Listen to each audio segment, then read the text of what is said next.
Welcome to Flex Your Feelings, the mental health and wellness podcast with myself, James Penny, and my delightful co-host, Sam Bell. I remembered your surname this time. Oh, thank you very much. Last time you even went ding ding, and I went, what? Yeah, I literally listened back, and you've taken the celebrity status away from me because we all said I was going to be known as one name Sam. Oh, so sorry about that. It will catch on, don't worry. How are you? Very well, mate. Yourself? Yeah, I'm all right, you know. I overslept this morning, be honest. Yeah. So I'm a little bit jaded, but I'm all right. It's that horror moment when you wake up and you're like, oh, what time is it? Shit, what's that? Yeah. I reached over and it was 20 to 10. Did you set an alarm? Yes. Oh, okay, just slept. Two, but I slept both. Are you a snoozer? Oh, yeah. Oh, you do? Oh, yeah. Okay. It's that whole 5 minutes, 5 minutes, 5 minutes, 5 minutes. Why, are you straight up and getting an ice bath? No, I used to be. Not so much recently. But, like, weirdly enough, completely going off topic here, but the winter I find easier to get up, even though it's colder. I agree. That's weird, right? Because most people are like, oh, it's sunny, it's warm, I get up. Whereas for me, it's the opposite, because I'm like, those fresh mornings, like, this is the perfect time of year. This is my favourite time of year. Get out, early doors, clear skies, crispy, crunchy leaves under your feet. Oh, I love that. Little autumn walk. That's what it's about. Oh, the colours are beautiful. Yeah. It's nice. No, it's weird. I was thinking the same thing a couple of days ago. I was awake at like 6:30 and straight out of bed, downstairs, coffee, straight out for a walk. Yeah. But yeah, it's in the summer. It's kind of anybody's guess what time I get up in the morning. Nice. But yeah, this morning it wasn't what I'd planned. Well, look. But I'm here. That's why we planned this for 11 a.m. 11 o'clock is an amazing time to do this. So, what are we talking about today? We are talking about... Say the word. Sex. We are talking about sex. Yeah, like, obviously, we've touched on dating and all that kind of thing, and we've like mentioned bits of sex. I think I called myself a filth bag in the last episode. Did you? Yeah. I didn't clock that. Well...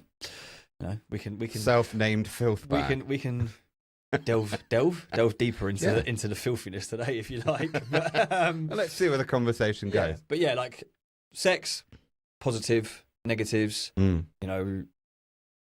How we perceive it in life in terms of what have I used it for in the past, and how it can have a positive and negative effect on your feelings and your.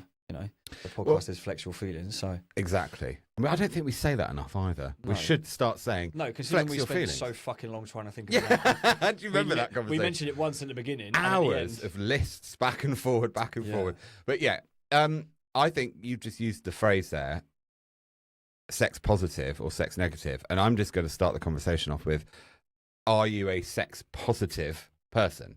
Are you pro-sex? As in... Well, because you hear that term a lot in society now. We've got sex positive and body positive. Are you sex positive? Are you, like, yes, sex is good. Sex is a healthy expression. 100%. Yeah, I think it. Yeah, I mean, in my opinion, especially if you're in a relationship as well, like if there's no sex or sexual chemistry there, like, I don't think it's ever going to work. But that's just my opinion. Like you hear about couples that, oh yeah, we have like sex like once every couple of weeks, and for me, I'm just like, what the fuck, like. No, that doesn't work for me. Once every couple of hours, maybe. Once. No. I'm not. When do you get time to do anything like you're washing? I work shift work, so I get 4 days off.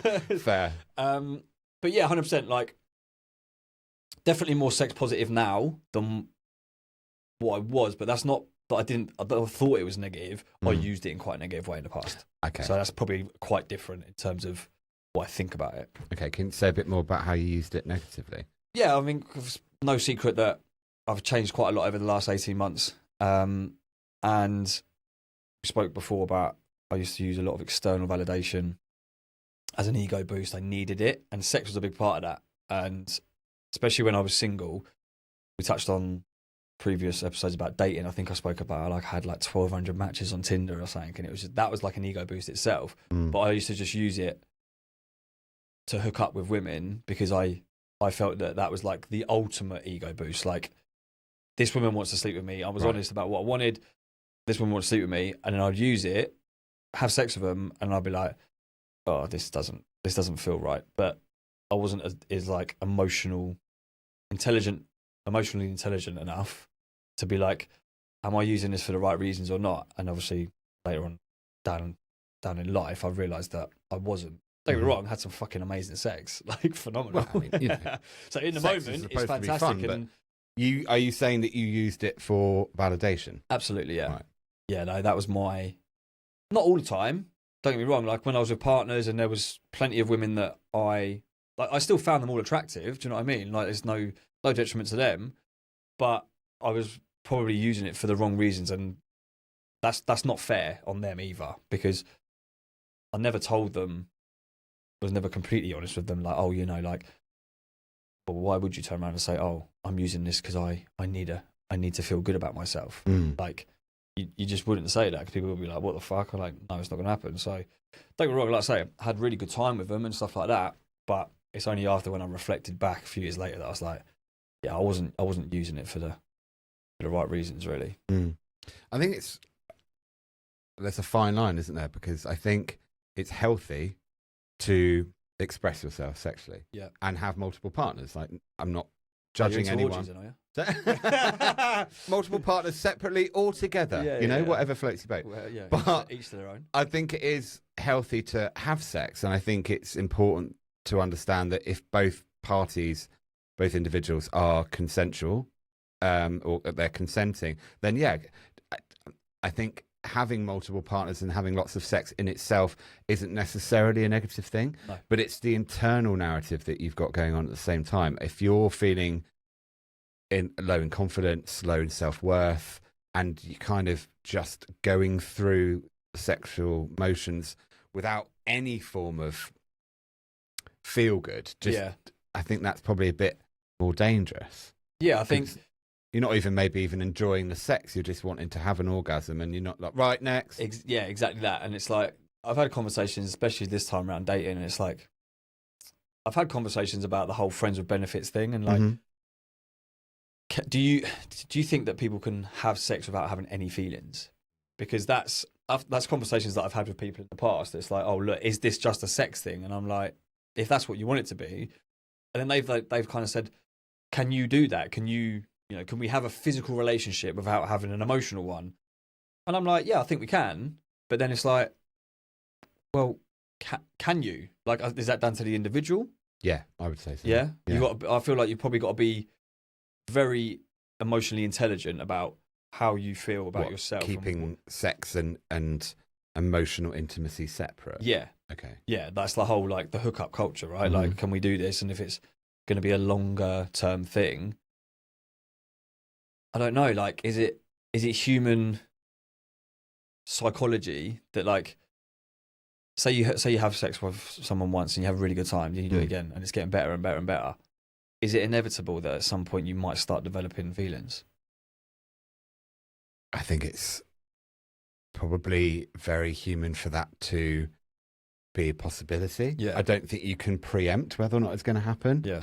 But if you're continuously having healthy, good sex, I mean, I wouldn't be surprised if one or both of you start to say, well, have we got something here? Like, but it depends on whether or not you're interested in getting to know the person, or if you just like the sexual contact, and then at the end of it, you're not willing to stick around. You don't want to ask questions. You don't want to get to know them. It's a boundaries thing, right? Yeah, I guess. And setting an expectation. Because, like, if it's just sex, then why you go, like, I've had conversations and it's like, oh, is it just a sex thing? So, like, do we meet up and do the deed, so to speak, and then that's it? And it's like, oh, well, we can go for a drink before, maybe a drink after. And it's like, well, hang on, that's a blurred line there. Are we dating and then hooking up? Like, do you know what I mean? I think the expectations, setting those boundaries, if that's what you want to do for just talking in a sexual thing. For me, I think it ties in with what I wanted to say about sex being a conversation. Yeah. Which is going to sound a bit weird, right? No, not at all. To me, the healthiest form of sex always happens after a frank, open, honest, supportive, encouraging conversation. And people are so taboo about it. It's such a taboo subject, still a very taboo subject. Yeah. Like, people listening to this might think, ooh, we're talking about sex. Exactly. But that comes from so much shame and stigma that's been passed down through the generations. Like, no, come on, we're not living in Victorian times. And being sex positive means I think that you can and should be having conversations about sex. Yeah. Doesn't mean necessarily that you go and tell all necessarily to your friends, but it's about it with your partner or so whether or not you're in a relationship or not, what do you like? What don't you like? What do you want from this sexual encounter? I don't think it happens that often. So, for example, taking your experiences of hookups, I don't know if people that do hookups go, hiya, nice to see you. Now, before we get started, what are your boundaries? Well, funny you say that because they are conversations that I've had. Oh, well, that's good. Yeah. I'm encouraged to hear that because I don't believe, and please tell me what you think, I don't believe that it's that common to have amazing, mind-blowing, magnificent sex just without any communication. I agree with you. Like two people on a night out, they're drunk, they get together. Is it magnificent sex or is it just fumbly sex? Do you know what I mean? You're trying to thumb it in. What?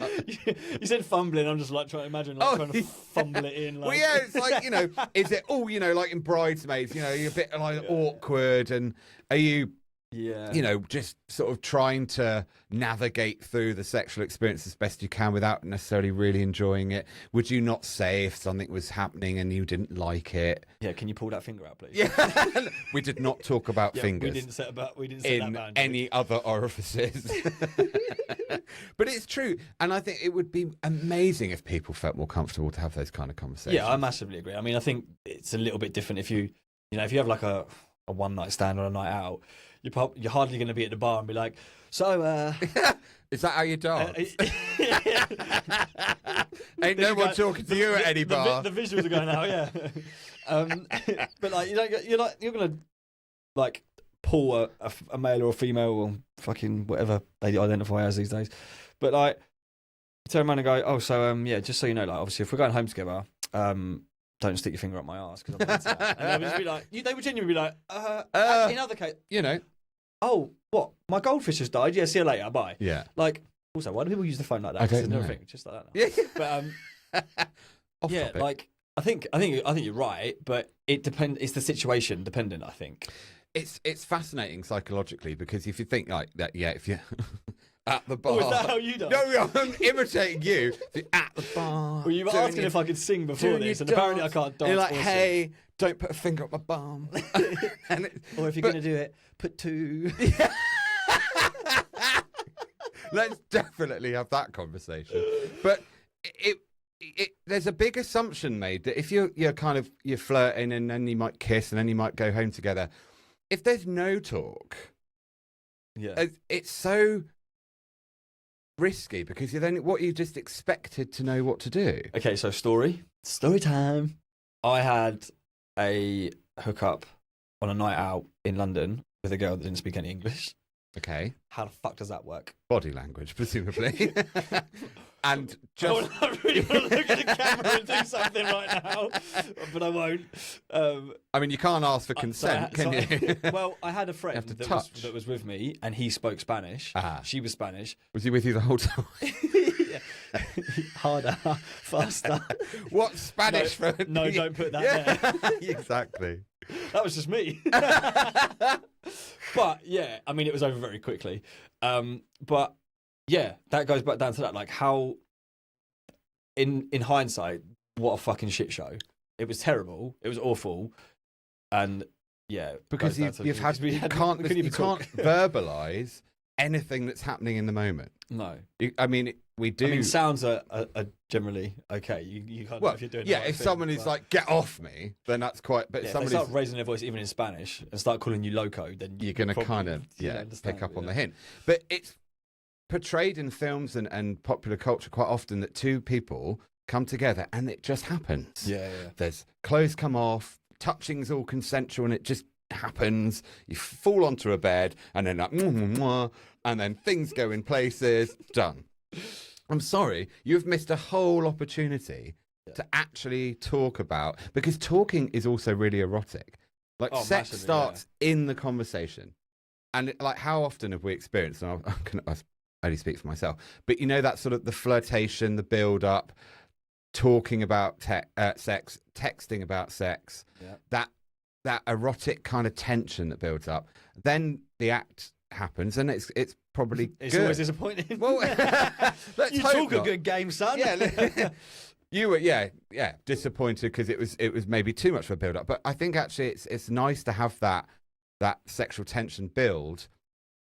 But if you don't have any of that, I mean, it just feels like it's a little robotic. Yeah, I was gonna say it's emotionless, and it's almost, I can't think of the word. It will come to me at some point. I think we use that phrase. Here we go.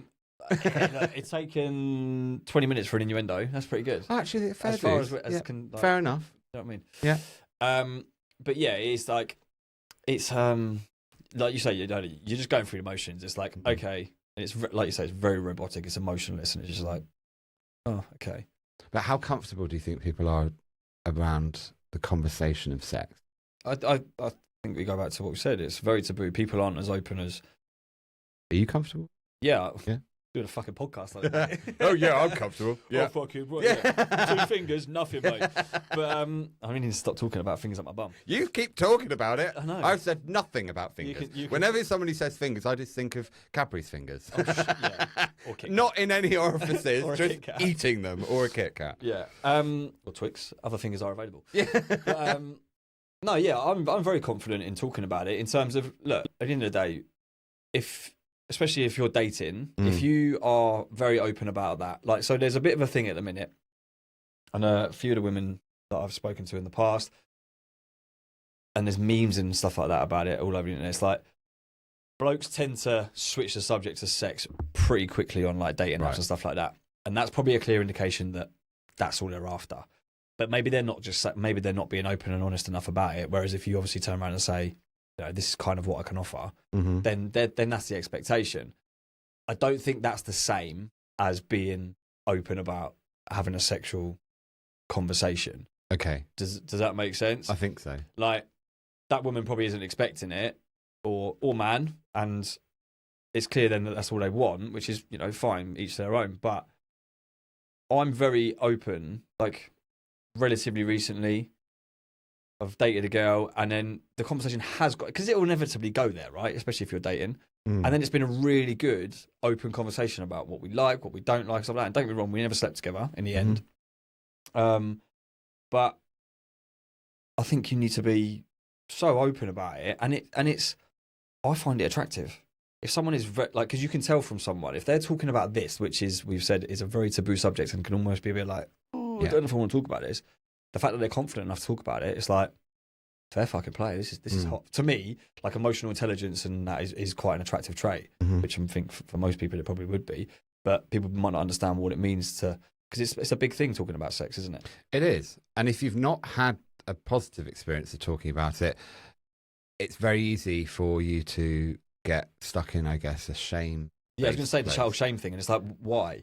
You like what you like, but you're not comfortable enough to talk about it. But so how is there a time frame? Like, you get with this person, like, you and I meet, you know, we have great dates, then it comes to like the sex and stuff, and then the sex.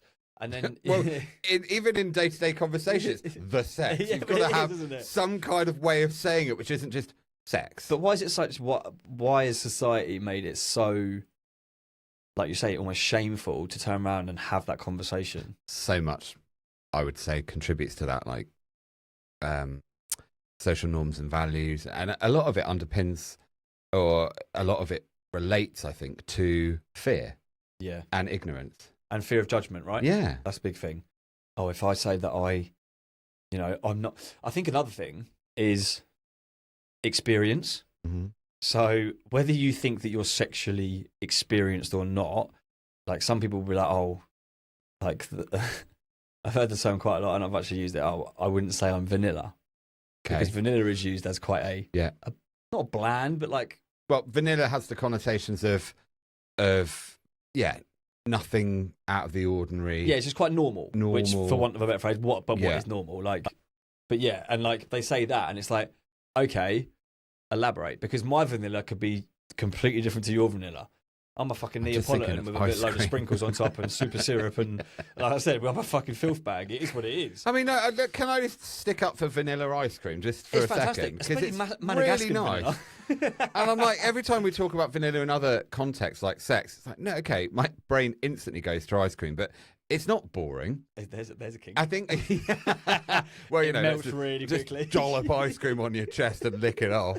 But I think, who's to say that one person's idea of sex is boring and someone Exactly else's that. isn't? We've got to be so careful. And that's the fear thing. It's like, oh, if I say that I like this, is that a little bit out there? Like, I'm sure I've got certain things that some people might be like, not really into that. And that's okay. Like, it's absolutely fine. But I know I'm comfortable enough to turn around and say, I think we're going to touch on this a little bit in terms of like kinks and fetishes. But there's certain things that I like, but it's not a necessity. Like, I wouldn't be like, oh, I like this, and they're like, "Oh no, that's off the tape. Like that's not." And a then thing you'd for be me. like, "Well, we can't." Yeah, be I wouldn't like that. Yeah. I mean, there is certain things that if they, I don't know, what would be a complete like if they were like, "Oh yeah, I love pegging." Just define pegging. I'm not having a dildo shoved up my arse, right, or via a strap on. So pegging is where you wear a strap on. Yeah, and the female and perform basically. penetrative sex with. God, that's just such a better way that I was going to put it. Vulgar fucking sound over it. But yeah, like, you know, has there been times in my life where I've experimented with things going in places? Maybe. I'm not going to confirm. Well, that's a yes. But that was a. I knew that it wasn't really for me. But and like, if that's something that some girl really wants, sexual expression is so healthy. 100%. And sexual exploring. Yeah. Really hard to say with my lisp. A lot of this is sexual, and each time I go to You say chose the word, the I'm like, subject. I know, but each time I'm trying to say it with my lisp, it's like, just get your mouth around. Get your mouth. I mean, no, come on. How can you can't fucking give me I apologise. 26 I'm minutes of so an sorry. innuendo. I am very sorry. And then say, get your mouth around it. Mum, please don't listen to this.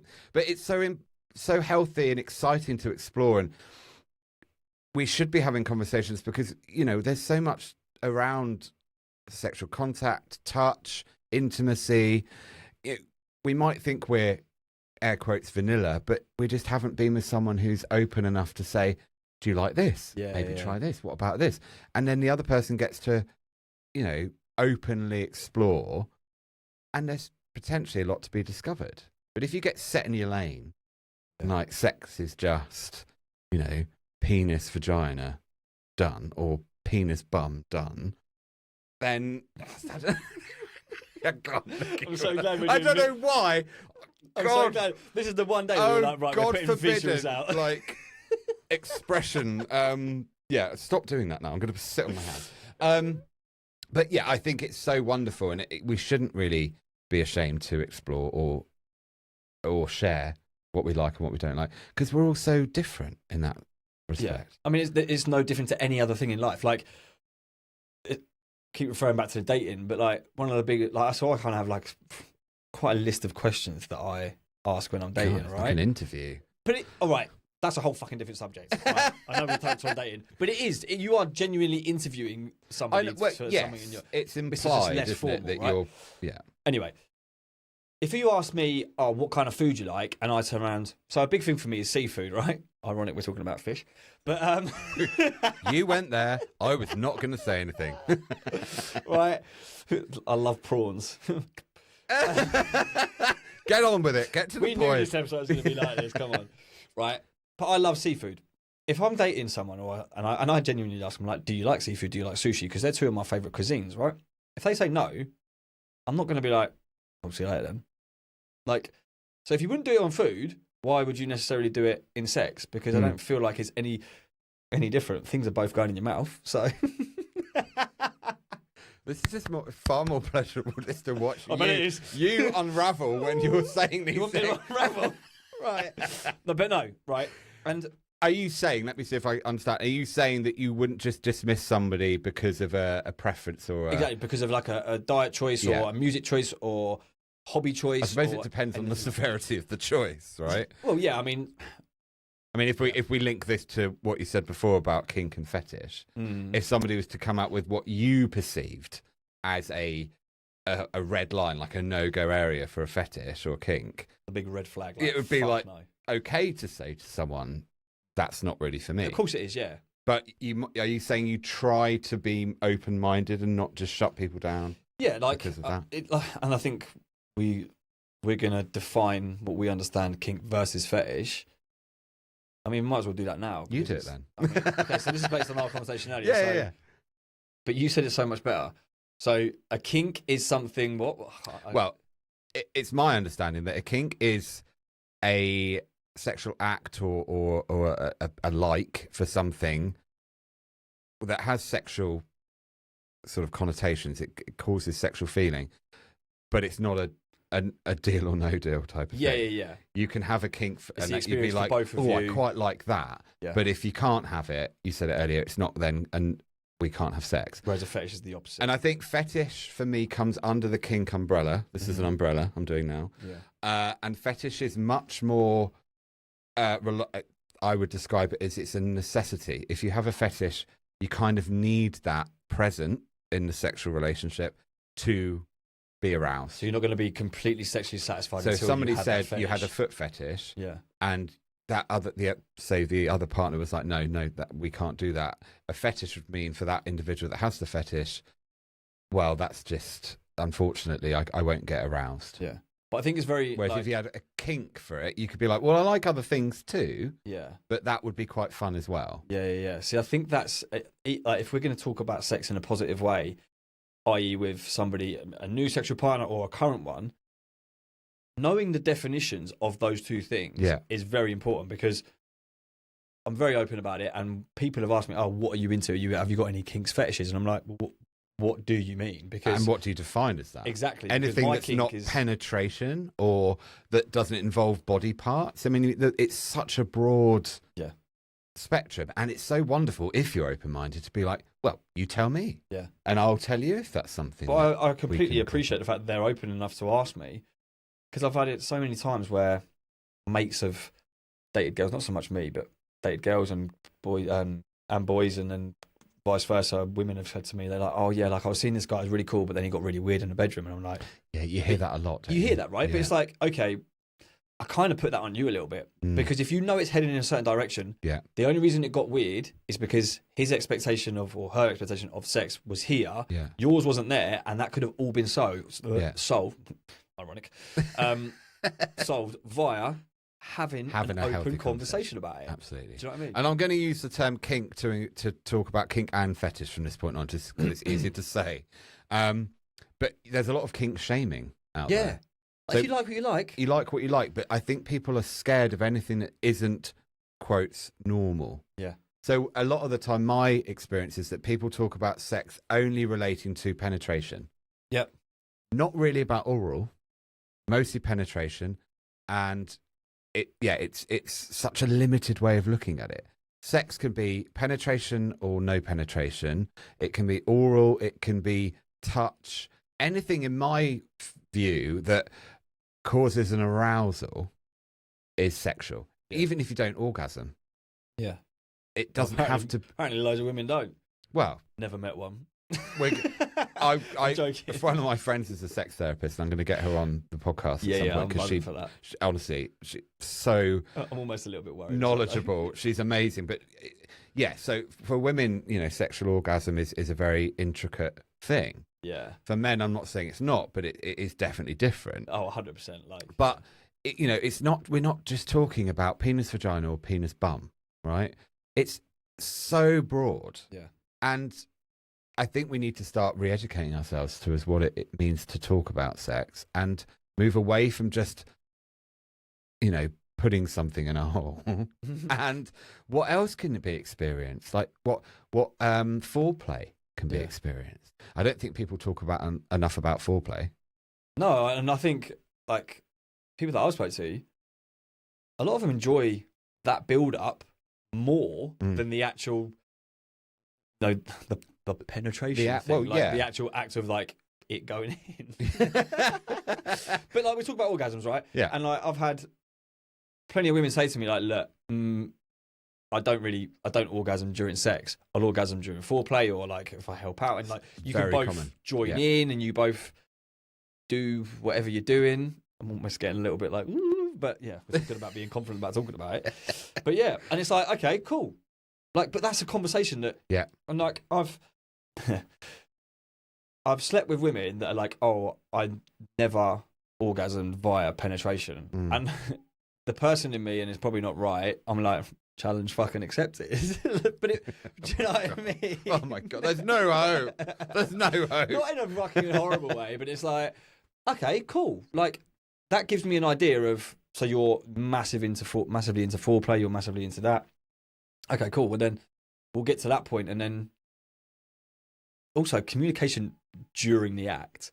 Oh God, let's get used to it and let's start doing it more. Yeah, because people just go mute. Yeah, well, yeah. Just go mute. You know, you're not. I mean, good. yeah. Well, if they're just lying there, not moving. But it's so important that during sexual contact or any form of sexual expression that you can talk. Yeah. But It's not like, how was your day? No, like, so if you put the bins out, or like we need to add. Let me finish here. And we need to add this to the shopping list. Alexa. Okay, Google. Yeah, literally. Not during, No. but you can like have a conversation of whether that's nice. Does it feel good? Yeah. Like what, sort of moving hands around, or just saying let's stop and let's try this position or whatever. Don't stay mute. Ask for what you like. Yeah. And it's definitely a mutual exchange. It's not one or the other. Yeah, because I think so if you don't speak up, even though I know it might come from a shame-based place, got to work on having your voice. absolutely, yeah. And I think Because you're missing out in the past. Like, if you were to say to someone, "Oh, like, are you quite vocal during sex?" Their mind goes to, one, am I loud, and two, do I like dirty talk? And it's like, I'm not necessarily talking about that. Like, don't get me wrong, love both those things. But just like you say, you can have a conversation about what you're liking during, in a way that isn't going to be like, Stop. right, so pause there. Yeah. So right, I didn't like that for the last 10 seconds, and that's me over. But do you know what I mean? It doesn't have to be like that. And it's like, I know it's meant to be an extension of like your emotion at times and stuff like that, like and all that, but it can be, I don't know what the word I'm looking for is, because like structured and like planned is fucking awful. Like, you do take away the emotion and spontaneity of sex. Like, I think that's an important thing in itself. But you can still get to know what people want and like people often say, I've never had a good one night stand, because you never get to understand what someone really likes. You don't get past that initial, and I can understand that sort of unknown. Yeah. And like you can, I think you said the word spontaneous before. I think sometimes with sex, and there's this book I read once about how to have magnificent sex, and it says about you've got to sort of plan to be spontaneous. So once you've had these conversations, I'm not saying that's a one-time only thing, but then you can be a bit more impulsive, a bit more, spontaneous. You can be a little bit more in the heat of the moment, but because you've had the conversations, you know what's going to arouse the other person, and then you can kind of just go with it. Yeah. But if you're not speaking up and somebody's doing something over and over again that you don't like, you're not even, like, the biggest sexual organ is your brain. So if your brain is not engaged... Speak for yourself. If you're not engaged, then you're not going to be enjoying yourself. And sex should be something to enjoy. Yeah. Not to feel inhibited and guilty about or shameful about.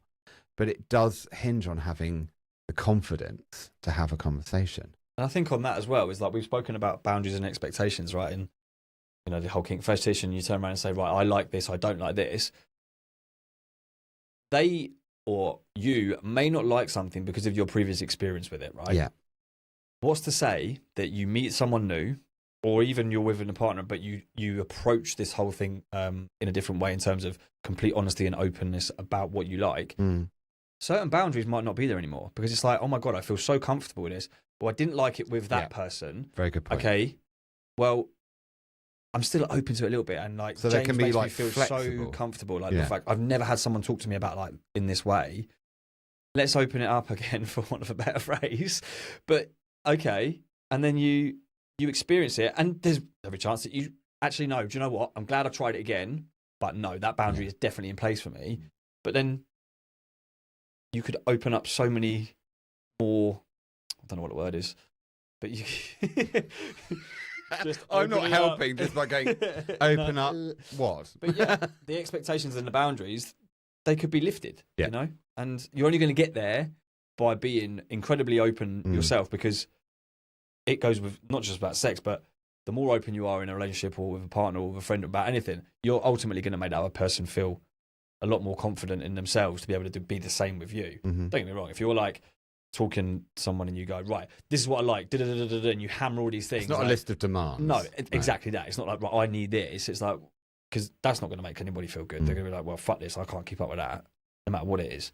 But yeah, I think if you're so open, the whole point of sex is making the people involved feel good. Yeah. One, about themselves, but the fact that you can make that other person feel good as well.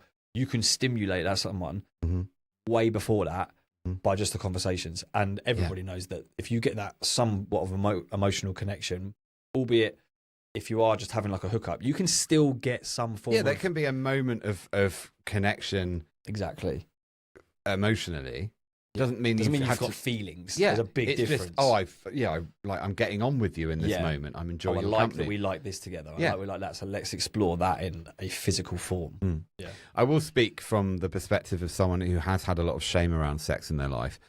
I do think that being kink positive, for example, and there's a phrase for anyone that's kinky, you can be like a kinkster.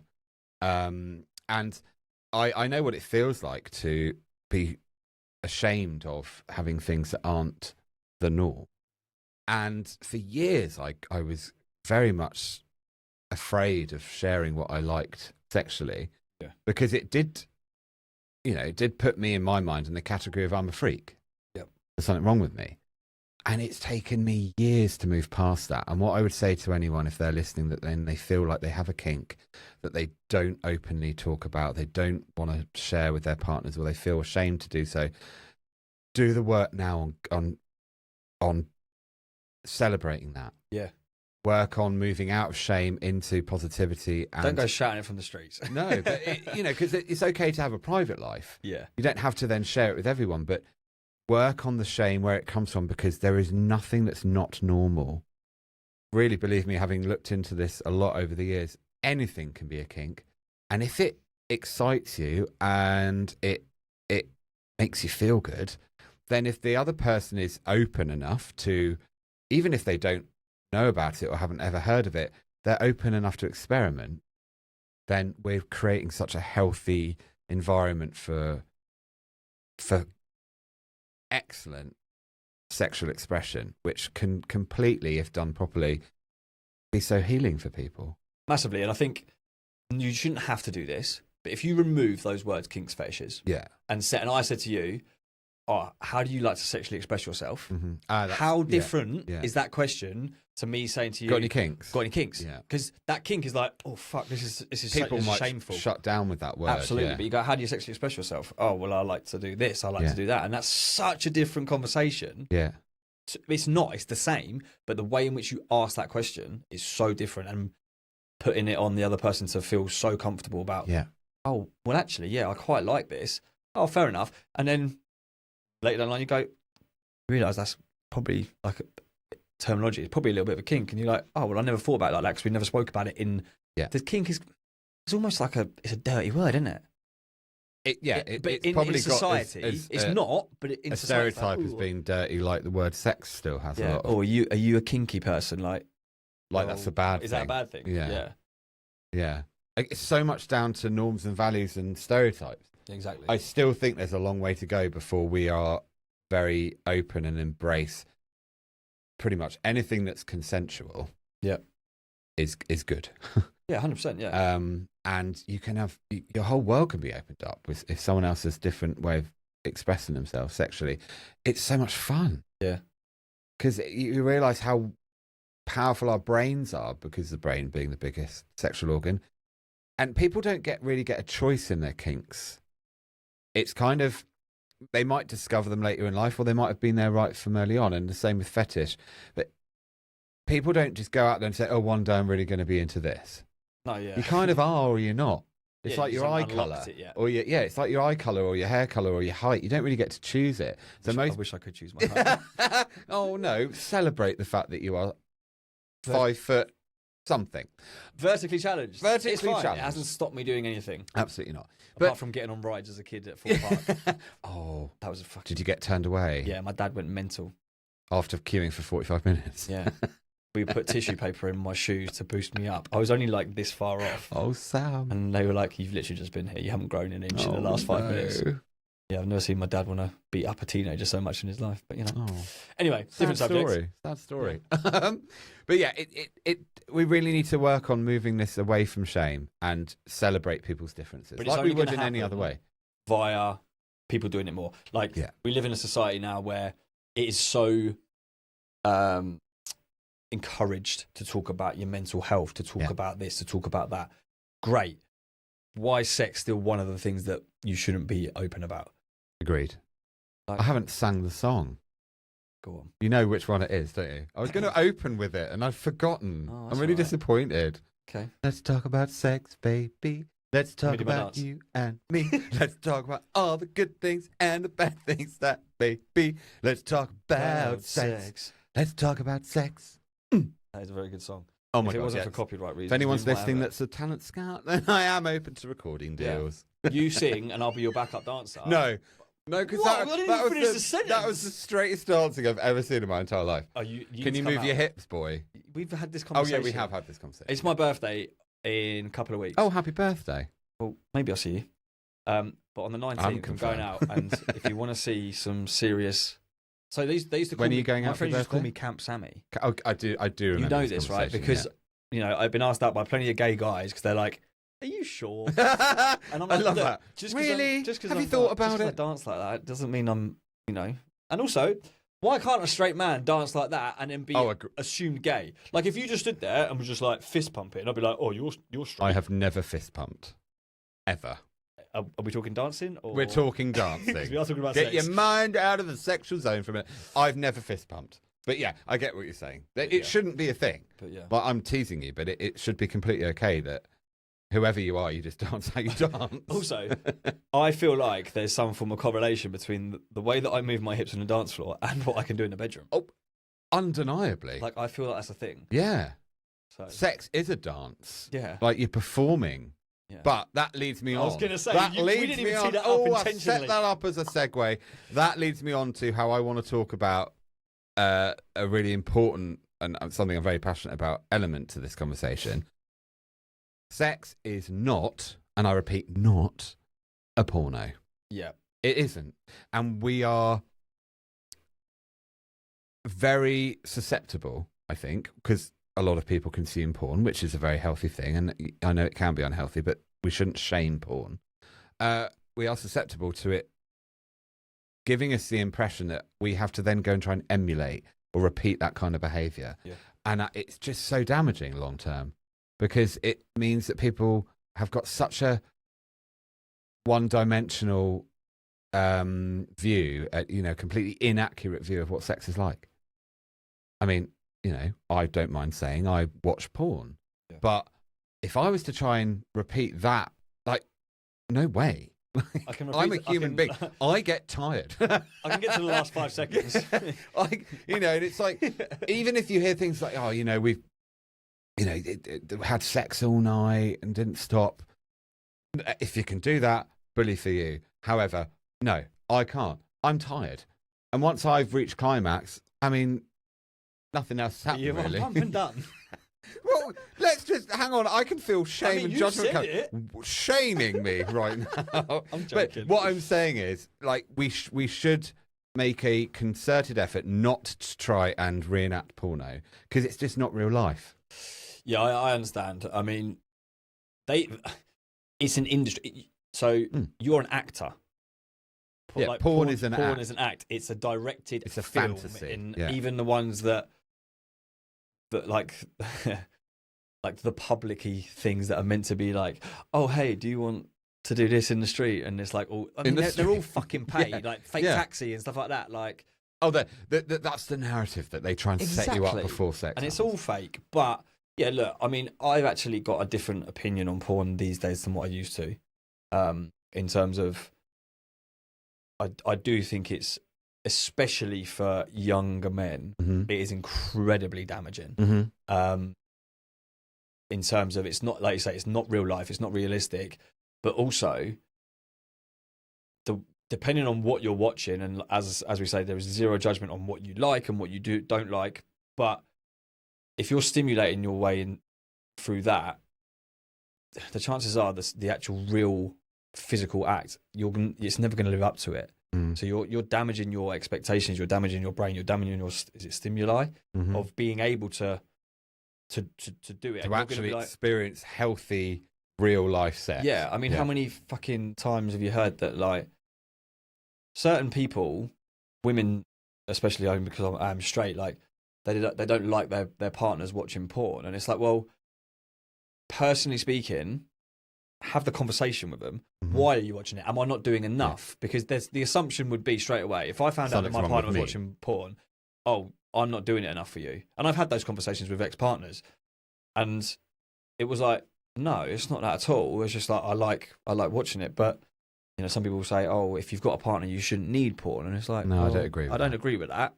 But like I say, if you're using it because you need that extra stimulation, then that, in my opinion, is probably a bit of an issue, because you are living in a reality that isn't real.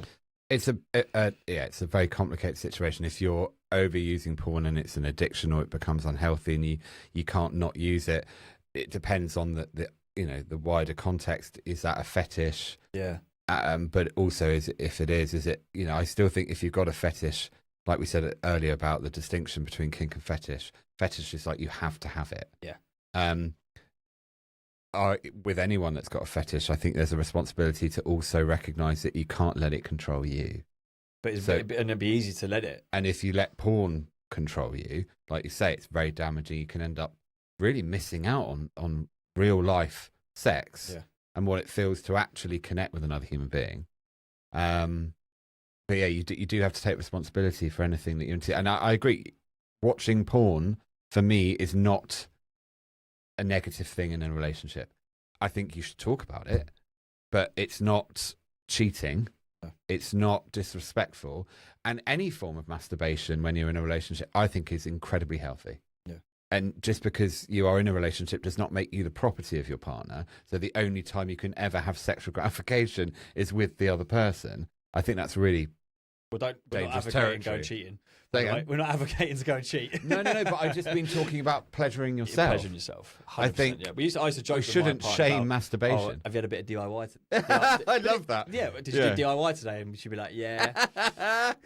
and that's erotic. Yeah. If your partner's talking, I'm at work, and just DIY, and I'm like, you're like, turned on by that. Fucking A. Yeah. And because sort of another thing about obviously being careful about realizing that we're not in a porno when we're having sex is that they're paid actors, like you say, and they turn up and they're having sex right in that moment as a job. Also, they're pumped full of drugs. But we're not always going to be turned on at the same time with our partners. And people in a porno are there to act out those sexual scenes. There's no such thing as fluffers anymore, I don't think. But that's what their job was, get someone aroused. Horny. Yeah. But, if you're in a healthy relationship and you are not around your partner and you're horny, why not masturbate? It doesn't matter what gender you are. Masturbation is always healthy, unless it enters into the addiction territory. But then it's you can't always expect your partner to be in the mood the same time you are. No. And I think it's so healthy to maybe be in a relationship where maybe you're horny and your partner's not, but your partner says, well, I'm not actually feeling the same level of horniness as you are. I don't mind helping you out, though. Nudge, nudge. But I'm okay for now. I don't need to come. Yeah. But that's quite. And then the other partner go, oh, that's amazing. But yeah, it is about a maturity. And we shouldn't be telling people when they're horny. I'm horny, so you must be horny. Like, do it now. It's like, come on, if you think about how different we are and the sexual energies and the different levels, how reasonable is it to expect that we're always going to be horny at the same time? Yeah, and I think unless your sex drive is, of course, very high. Yeah, if you've got a high sex drive, but and also I think the thing you need to be a little bit mindful of as well is like if you are in a relationship, it can get quite routine. So, and I've had it in the past where, look, it maybe fell into like the routine kind of thing. Like, we were busy during the day, so we'd go to bed and that if it was on, it was going to be then. So you do it, but then you'd maybe just like start the foreplay and stuff, and it'd be like, oh no, I'm too tired tonight. and you'd almost be Rejected. pissed off. Yeah. I'd be like, well, hang on, this is the only time we get to do this. And that comes back to like the spontaneity thing. If you have those open conversations and be like, oh, I like have that conversation with your partner and say, I'm not saying I'm bored because that's wrong, but I feel like we're getting into that little bit of a routine thing. Yeah. And like, it's the whole spice it up a little bit. I'm not saying, right, go crack out the fucking gimp mask. It doesn't have to go to that extreme. And if you like that, that's fair play. But you know, okay, one, like, should we have a quickie? Do we look at different ways quickie of in the kitchen? each other? Or should we look at changing it out from the bedroom into another room? Exactly, or yeah. Should we look at different positions? But it's down to that conversation. Should we look again. at foreplay and then, you know, edge each other, you know, so we're not just going straight for the penetration, if that's the thing. Yeah, like just talking about it is a big step for spicing it up a bit. Yeah. Not just assuming that you're robots and you're going to go through the same routine over and over again, and that's going to be satisfying for you. And it's the same as if you were, we've touched on it before, because sex is the subject that it is, if there were certain things that my partner didn't like that I was doing in day-to-day life, i.e. I don't like the way that you fucking fold the laundry. Right? I don't like the way you load the dishwasher. You'd be pretty comfortable in turning around to someone saying, James, the plates go on the right, not the left. And all that. Do you know what I mean? Controlling.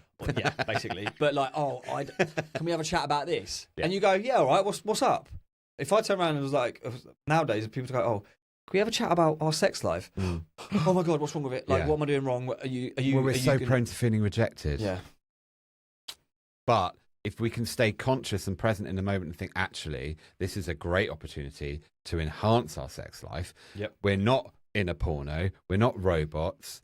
If something is happening that isn't particularly satisfying for either party, then it's great that that person can express that. We have to take responsibility then for not taking that to an inadequate, shame-based place. We can stay grounded and say, thank you so much for telling me. I had no idea. Yeah. Or, this is great. Now we can really work on this. Let's go practice. Yeah. You know what I mean? Because ultimately, like, we've said it a couple of times, sex is positive. Sex is meant to feel good. It's an expression pleasurable of your emotions, your likeness for someone, whatever it might be. But it's meant to be there's not meant to be anything negative around sex. And that goes down to even like the preparation for it, right? And well, the erotic build-up. But even before that, like, well, sex starts outside of the bedroom. Yeah. It's like in a single touch or a conversation, or.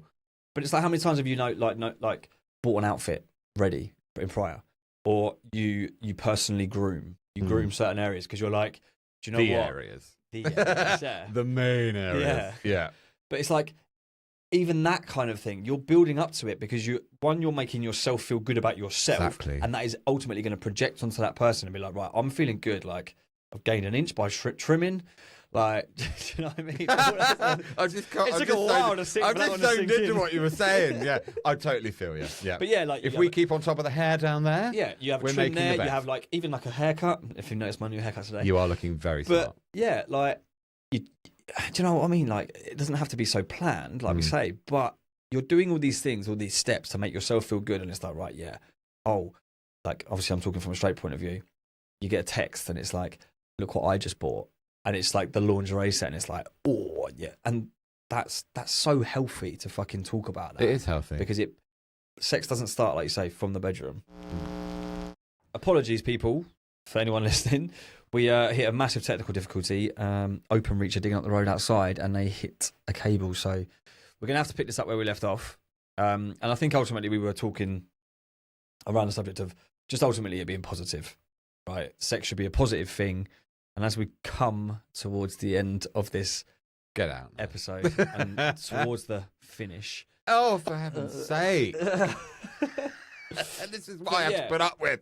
This is what you have to put up with. Yeah. And I wouldn't change it for the world. No. But yeah, I think overall the message is sex is positive. Yeah. It's talk about it. Talk about it. Just talk about it. Get over this, weird kind of inhibition, and just, if we're doing it, we should be able to talk about it. Yeah. You know? Like you say, not necessarily gone are the days where, this fucking cringes the life out of me.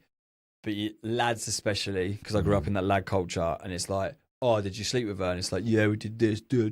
Oh, Like, it makes my that's heart sink. fucking horrible. It is horrible. Like, yeah, don't do that. Yeah, Don't, not that kind of not that kind of conversation. Because A conversation with a partner. no one's thinking you're any, It's horrible. you know, like I better cringe person. at some of the stuff 'cause I've of it. said in the past. Yeah. Like, you know. But yeah, and sex is not a porno, so stop trying to make it one. Yeah, basically, I wanted to touch on something on that as well. Sex is not a porno, so don't try and make it one. However, right, and this is a little bit of a caveat of mine. Okay.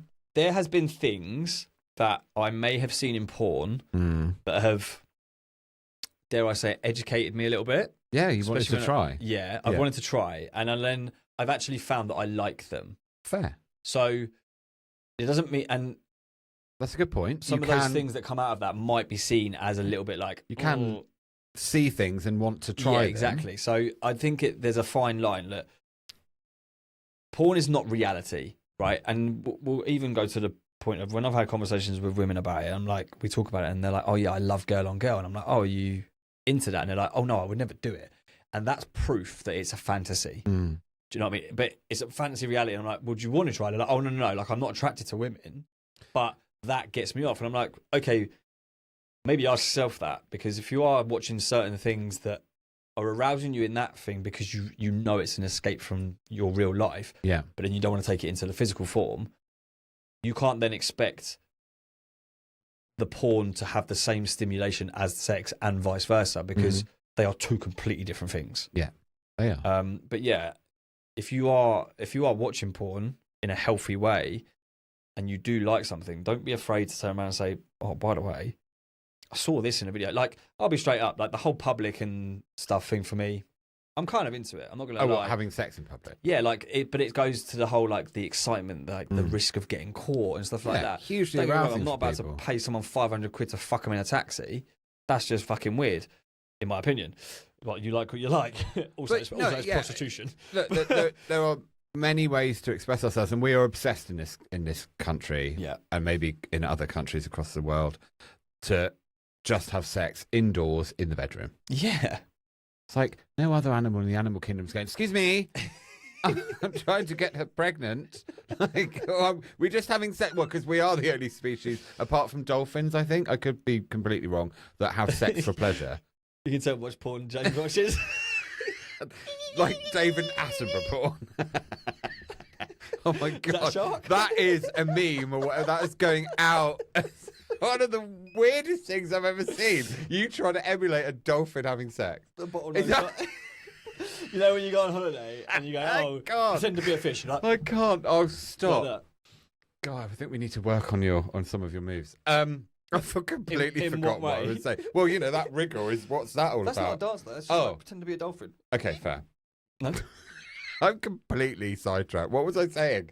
It was clearly very important because I can't remember. Dolphins are the only other Oh yeah, so species that, you know like, we're can obsessed with choose sex to being have sex. indoors and in private. Yes. But actually, Christ It's a private almighty. act, unless you're into that, Yeah, which and isn't, which is a whole again, different I'm fucking walking a fine conversation. line of saying I'm not just saying go out there and expose yourself and get arrested, but come on, everyone, let's just chill out a little bit about it. Let's just not worry so much. We're animals. We're allowed to express connection with one another, and as long as we're not putting anyone in harm's way, then yeah, lots of people like the idea of having sex outdoors and all of that. And I don't think we should be stifling that. Really, it's I completely it's agree. healthy. And conversations that I've had in the past, like, what's the weirdest place you've had sex? Yeah. And I'm like, I get the conversation, but again, it's how you could word it. It's like, where's your favorite? Where's your like most unusual place to have sex? Because the word unusual is considered not normal. Again, air quotes.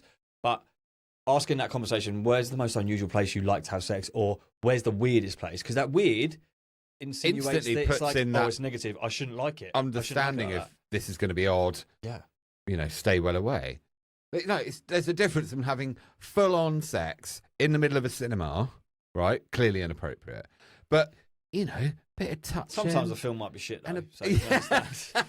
But then, you know, going into the toilet and, you know, people talk to me all the time in my work about different places they've had sex. And I'm like, look, if you're not hurting anyone, there's no big deal. We choose to be offended. If someone was to be discovered having sex, being offended is a choice. We then have a choice whether to go, oh, sorry. Yeah. Or, oh my God, how outrageous. Call the police. I mean, technically, you can get arrested for Well, it. you can, but my point is, and I'm not advocating that you go out and put yourself in harm's way and get arrested, but I'm saying Unless you're into that. we do have a choice as to how we respond to something. So, Yeah. you know, if we hear someone having sex in a toilet, just go, oh, good for them. And fucking high-five them as they walk out. Wallop! You know, and if can you pass over the toilet roll, though, please? Yeah. I'm just saying we've got to be Also, a a lot of toilets these less days are... offended. what's the word?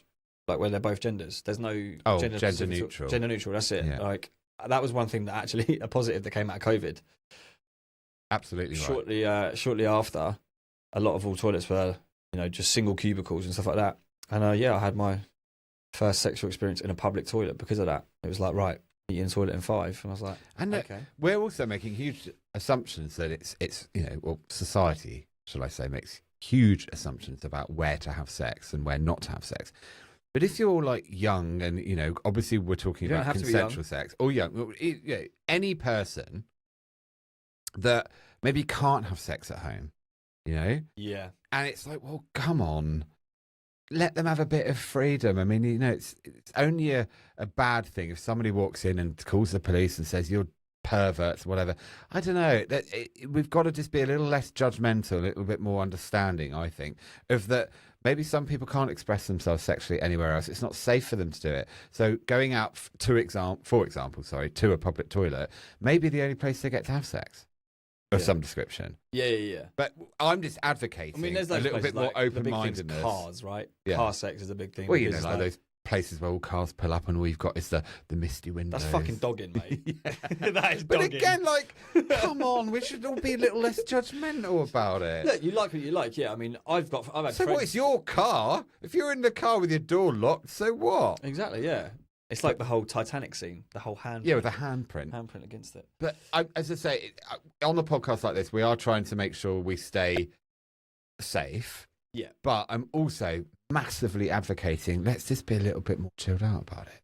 Be chilled out and just be If you're brave. both two adults Be brave as consenting, well. there's no issue. be brave. And like we said, the only way, and I think ultimately, like if you were to review this episode, the biggest things we've spoken about is it all comes down to communication. Mm. It is that having the confidence to have that conversation, whether it be with your friends, don't get me wrong, I'm not going to talk to my mum about what I'm doing with women. Absolutely not. But I mean, that's fine if But you've got that kind of if relationship. you have that kind of relationship, again, But no I judgment. definitely do not. I don't either. But it's like it all comes down to communication, and the only way, as with anything, the only reason we've got this podcast going is because it's now in a time and in a generation that it is deemed, air quote, acceptable to talk about your mental health, to talk about this. Well, the only way in which that whole taboo is going to fuck off, but it needs to fucking Agreed. do one and all, I know. is that if people are more honest and more open about it. Like you say, people talk about, we'll have conversations in like as a group discussion and all this sort of shit, and that's fucking therapy. Yeah. You don't need to go to therapy to talk about sex. You can just have open, honest conversations. Doesn't need to be vulgar, doesn't need to be all this sort of stuff. One great thing, if you haven't seen the Netflix drama, comedy, Sex Education. Unbelievable. watch it. Yeah. Because it is incredible, especially if you're a young person. But even as an adult, it doesn't really matter. Just watch it because it's amazing at dispelling myths and taboos. But that probably wouldn't have come out 15 years ago. No. They would have gone to producers and gone, oh, this is my sketch for this show. They'd have been like, we're not touching that. Yeah. What I love about it so much is people go to talk to this young man whose mum is a sex therapist, and they talk about all these wonderful differences, and it's just so accepted. And it's always about the conversation between them and this the main character, and how it's normalized and supported, and that anything you think is weird is normal. Someone else or thousands of other people will have felt the same thing. It's so powerful. Yeah. I mean, as sex is positive, which I think is the main message we're going to say. That the episode, to me, is what I really want to get across. Yeah, and I think that's a fantastic way to end. I'm not going to use the word finish, but to end, like, yeah, talk about it. The only way they're going to get rid of that taboo is to continue to have conversations, healthy conversations about it. And look, a bit Have of a fun laugh as well. about it is fine. Exactly, have fun with it. Like, we've literally done an hour and 10 minutes of what could be deemed as quite a relatively taboo but serious subject, but we fucking laughed, made innuendos. But well, you mostly. Yeah, obviously. But the point is, we've had this healthy conversation about it. We haven't had to delve too much into what we like personally and stuff like that. That can be another episode. If you like. I would fucking love to pick your brain. I'm not going to lie. Answers on a postcard. Yeah, but I could write a fucking novel, I reckon. But well, so could I. Yeah. Let's do it. Let's do it. But I've lost my fucking train of thought now. But yeah, I don't know what I'm going to say.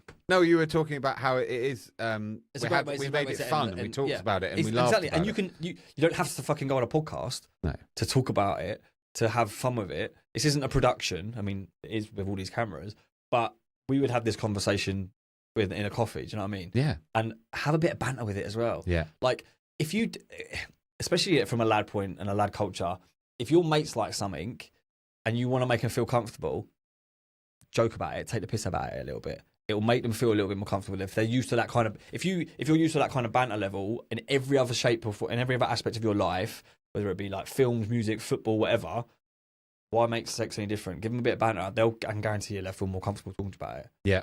Just do it. Just have fun with the conversation. Yeah, we can have a light-hearted approach to talking about this. Obviously, if we're working on healing from shame and trauma, that's, we've got to go through that journey. But yeah, if we can adopt this open-minded, light-hearted, open-spirited, healthy, encouraging attitude towards sex, then it's only going to make us feel happier. Absolutely. I think, generally. And ultimately, that is what sex is as well. Making you feel good about yourself. Sex is supposed to make you feel good. And your ability to actually make somebody else feel good about themselves as well. We have got endless topics around sex that we could talk about in other episodes. I'm not saying we've just had the fully conclusive conversation about sex. We're going to come back to that a lot more probably. No, I think if you like, so the title will be sex positivity. Let's name it that because we have. Well, if I decide it will be. Oh, fucking hell! When we've done editing, and I'll be like, "What's the main theme?" Yeah, it will be something around that. Exactly. Yeah. Right, mate. Where can people find us? Oh God, Instagram at Flex Your Feelings. We are working now on putting out content, visual content, aren't we? Yeah, so they can see our beautiful faces. This is probably going to be the first one that might get cut down a little bit and put on YouTube and. Maybe some clips put on Instagram. Yeah, and they can see your lovely new hairdo. Or they won't know it's other hairdo look like. Yeah. Complete mess. This is much more of an improvement. I love that this camera's there. Look at your camera. Go to camera too. Well, look, it's been a pleasure talking about sex with you, Sam. Yeah, mate. As if it's like the first conversation about sex we've ever had. But no, I know, but it's been a pleasure talking about sex on camera with you, James. Yes, and it is a healthy conversation to have. So we'll be back next time. Absolutely, mate. Take care. See you soon.